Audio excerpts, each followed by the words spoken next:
Hello everyone, welcome to my channel MDT traders. ये gold का weekly chart है और प्राइस जो अभी 4379 के आसपास ट्रेड होता हुआ दिख रहा है। गोल्ड में वीकली चार्ट पे अभी फिबोनाची अगर हम लोग ड्रॉ करें तो ये अपने गोल्डन जोन एरिया में है ना। और सबसे इम्पोर्टेंट चीज़ कि नीचे से कंटिन्यूसली बाइंग देखने को मिला है। प्रीवियस वीक जो है कैंडल रिजेक्ट था, ऊपर से रिजेक्शन उसमें साफ देखने को मिला है गोल्डन जोन एरिया से टैप करके। अब देखना है कि मार्केट इस वीक किस तरीके से बिहेव करता है। नीचे पीओआई भी बन चुका है वीकली का, ऑर्डर ब्लॉक प्लस ये फेयर वैल्यू गैप इम्बैलेंस दोनों मिला के पॉइंट ऑफ इंटरेस्ट बन चुका है। इम्पॉर्टेंट चीज़ ये रहेगा, ये लेवल एक इसको भी मार्क करके रखेंगे वीकली के अकॉर्डिंग। क्या प्राइस इसके ऊपर इस वीक क्लोजिंग देता है कि नहीं देता है, क्योंकि यहाँ से मार्केट में एक पुल बैक आया था, यानी बॉडी इसकी यहाँ क्लोज थी, है ना। उसके बाद मार्केट में यहीं से एक स्ट्रॉन्ग सेलिंग भी देखने को मिला, यहाँ पे सपोर्ट देखने को मिला था, है ना। उसके बाद यहाँ से यहाँ पे सेलिंग देखने को मिली है। तो वीकली पे बहुत ज़्यादा आपको सपोर्ट एंड रेजिस्टेंस देखने को मिलता नहीं है, क्योंकि बहुत बड़े टाइम फ्रेम में ये माना जाता है। तो यहाँ पे ये छोटे छोटे आपको एक दो बार के जो है सपोर्ट्स ही बड़े माने जाएंगे, या फिर रेजिस्टेंस ही बड़े माने जाएंगे, ठीक है। तो इसको आप लोग ध्यान में रखेंगे। इसके ऊपर अगर क्लोजिंग आ जाती है तो फिर जो है मार्केट अप साइड के लिए जाना चाहिए, या फिर उधर देखने की कोशिश करेगा, ठीक है। इसको वनडे पे एक बार देख लेते हैं। ये आपका वनडे का चार्ट है गोल्ड का। इसमें वीकली के एक गोल्डन जोन के अंदर ये ऑर्डर ब्लॉक है, जिसको मार्केट अभी कई दिनों से रिस्पेक्ट कर रहा है, यानी यहाँ से रिजेक्शन कई दिनों से देखने को मिला है। ये जो कैंडल क्लोज होता है उससे प्रीवियस इस कैंडल में तगड़ी रिजेक्शन थी, फिर बायर्स ने होल्ड किया था। तभी मैंने कहा था ये कैंडल जब क्लोज हुआ था तो कि मार्केट में अच्छी सेलिंग प्रेशर बनने के बाद भी बायर्स यहाँ पे आपको होल्ड करता हुआ दिख रहा है। बायर्स यहाँ पे आपको इस सेलिंग प्रेशर को ऑब्जर्व करता हुआ दिख रहा है।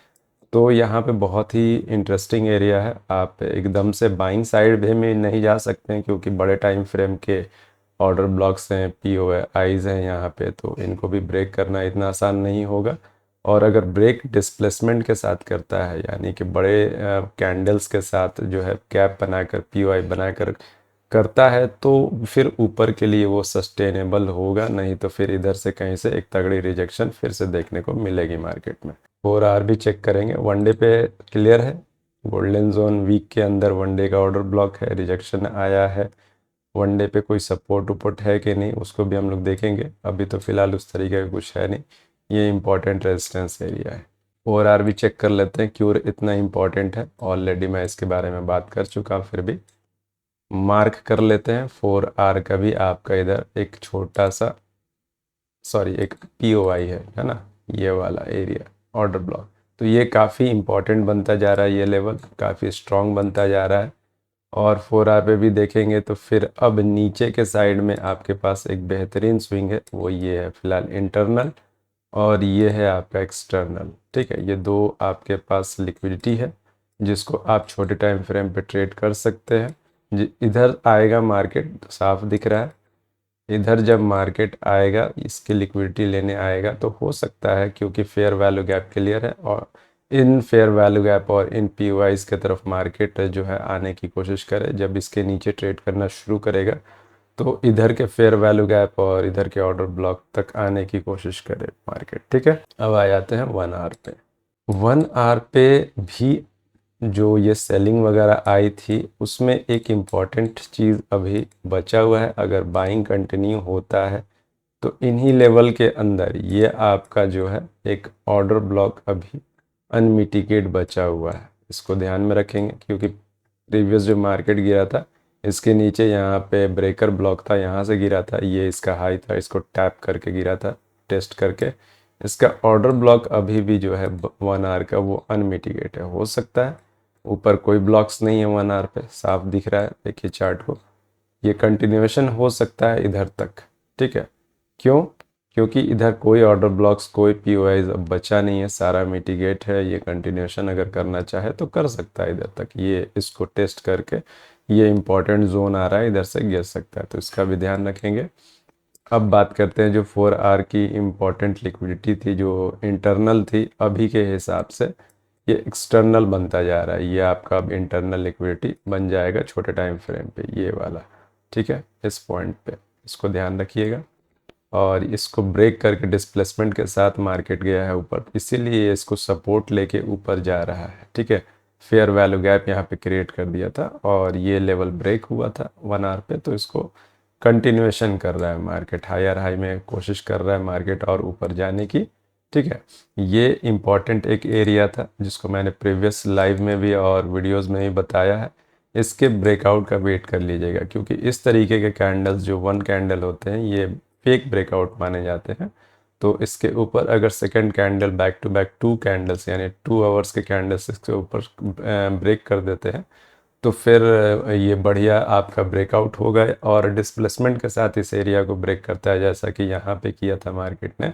तो फिर ये एक पुल बैक पे आपकी एक अच्छी एंट्री बन सकती है। अभी फ़िलहाल 1 आवर पे लिक्विडिटी आपकी यहाँ पे ऊपर में बन चुकी है। ठीक है, तो मार्केट छोटे टाइम फ्रेम पे अभी इस लिक्विडिटी और इस लिक्विडिटी के रेंज के बीच में भी ट्रेड किया जा सकता है आपको छोटे टाइम फ्रेम पे। ठीक है, अब इसमें सबसे इम्पोर्टेंट चीज़, लाइव में मैंने इसके बारे में भी बात की है, ट्रेंड लाइन पे मैं बहुत ज़्यादा अब भरोसा दिखाने लगा हूँ, क्योंकि ये बड़े टाइम फ्रेम पे आपको जो है एक अच्छा पहले से जो है आपको लेवल निकाल कर दे देता है उधर, और भी छोटे टाइम फ्रेम पे और भी अपने सेटअप्स वगैरह उधर लगाकर आप ट्रेड वगैरह प्लान कर सकते हैं।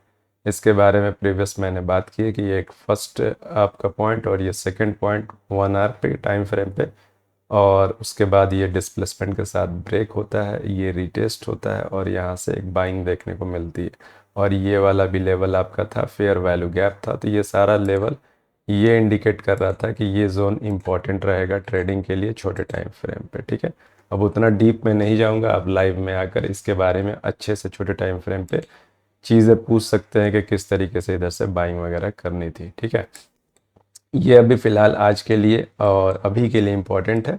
ये लिक्विडिटी अभी बन गई है, इसके ऊपर भी मार्केट रिएक्ट करेगा छोटे टाइम फ्रेम पे, ऑलरेडी मैंने कई बार बता रखा है किस तरीके से करना है। इम्पॉर्टेंट लिक्विडिटी और हाई की बात कर ली जाए रिसेंट की, तो वो ये है, इसके ऊपर ये 1 आवर का ऑर्डर ब्लॉक है, तो ये एरिया बहुत इंपॉर्टेंट रहेगा अगर इधर जाता है मार्केट। तो नीचे के साइड में 1 आवर पे आपको एक ऑलरेडी पॉइंट ऑफ इंटरेस्ट है, और लिक्विडिटी के नीचे पहला मार्केट आपके फेयर वैल्यू गैप से रिएक्ट कर सकता है।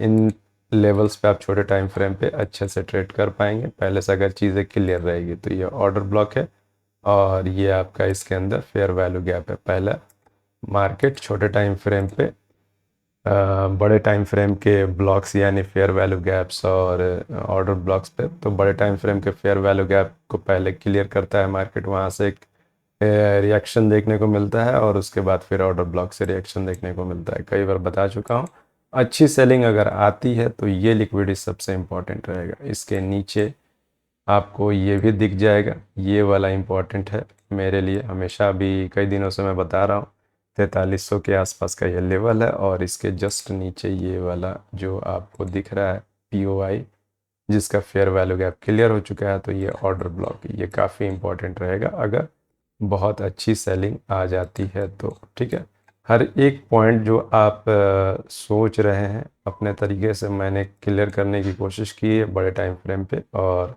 कोई दिक्कत रह जाता है तो आप लाइव में जुड़ के उसको क्लियर कर सकते हैं। अभी तक के लिए इतना ही, बाय, टेक केयर।